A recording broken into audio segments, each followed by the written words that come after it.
যারা বইটা পড়েছেন কিছুক্ষণ ওখানে একজন ডাক্তারের চরিত্র ছিল ডক্টর আশাব। আমি সেই চরিত্রটা ঠিকঠাক প্লে করে ট্রাই করেছি উইথ টু রেসপেক্ট। এই ক্ষেত্রে আমাকে সবচেয়ে বড় অবদান হচ্ছে আমার রাইটার স্বাধীন, সামিউল, আমার director Tarim Noor. And finally আমরা সিনেমা হলে আসলে সিনেমাটা দেখছেন, আমি নিজেও আসলে খুব ইমপ্রেস সিনেমাটা দেখে। একটু আগেও একটা হলে গেলাম, সো সবাই খুব ইমোশনালি কানেক্টেড সিনেমাটাতে। সো আমি চাইবো যে সিনেমাটা যাতে অনেকদিন মানুষকে এভাবে আনন্দে রাখেন। আপনারা কেমন পাচ্ছেন? আমি তো দেখে অভিভূত। আমি সিনেপ্লেক্সে আসি বা আমার সিনেমার প্রথম থেকে ক্যারিয়ারের প্রথম থেকে আমি সবসময় সিনেমা হলে আসি, অডিয়েন্সকে কানেক্ট করি, ওদের সাথে কথা বলি, ওদের কেমন লাগছে সিনেমা। সো আমি আসলে এই সিনেমা নিয়ে আমি রিয়েলি অভিভূত।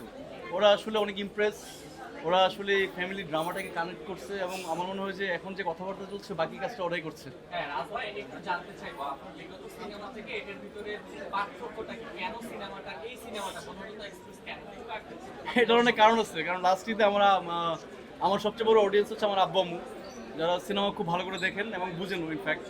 তো লাস্ট ঈদে ওনারা বললো যে এত মারামারি কাটাকাটি সামাজিক সিনেমা করো একটা। তো আমার মনে হয় যে ওনারা সবচেয়ে বেশি খুশি হবে যে এই ঈদে আমি একটা ঠিকঠাক সিনেমা করেছি। রাজ ভাই আরেকটু জানতে চাইবো, বরাবরই আপনি ভালো অভিনয় করেন, এই বনলতা এক্সপ্রেসে আপনার কোন দিকটা আরেকটু ভালো করলে মনে হতো যে না সিনেমাটা আরেকটু আমার মনে হয় বনলতার ডিরেক্টর যদি আরেকবার সিনেমা বানায় ওইটাই ভালো লাগতো, এছাড়া বাকি যেটা বানাচ্ছে সব ঠিকঠাক।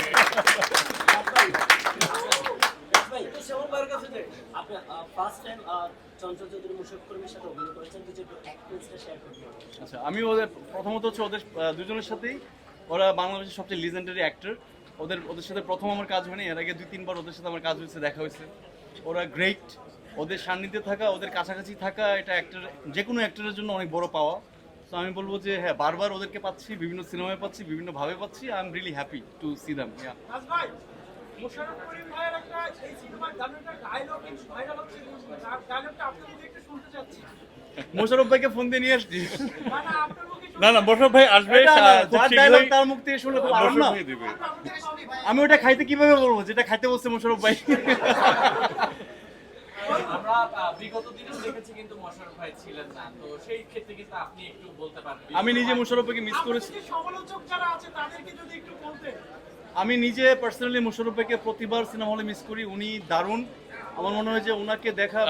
মোশাররফ ভাই খুব শীঘ্রই আমাদের সাথে, উনি ঢাকার বাইরে আছেন, উনি আমার সাথে আলাপ হয়েছে, উনি খুব শীঘ্রই উনাকেও আপনারা পাবেন আমাদের প্রমোশনে, উনি জয়েন করছেন সামনেই। আমার মনে হয় ভাই এটা মোশাররফ ভাই থেকে শুনলে ভালো আমার হবে। ডিরেক্টর বলছে সেটা আমার না, এটা মোশাররফ ভাইয়ের। সো মোশাররফ ভাই উইল ডু দ্যাট। যে সেদিন আশা করি মোশাররফ ভাই চঞ্চল ভাই দুজন একসাথেই থাকবে। ওটার কপিরাইট মোশাররফ ভাইয়ের হয়ে গেছে, ওর বলতে পারবে না। আমি পারবো না বলতে, মাফ করে দেন।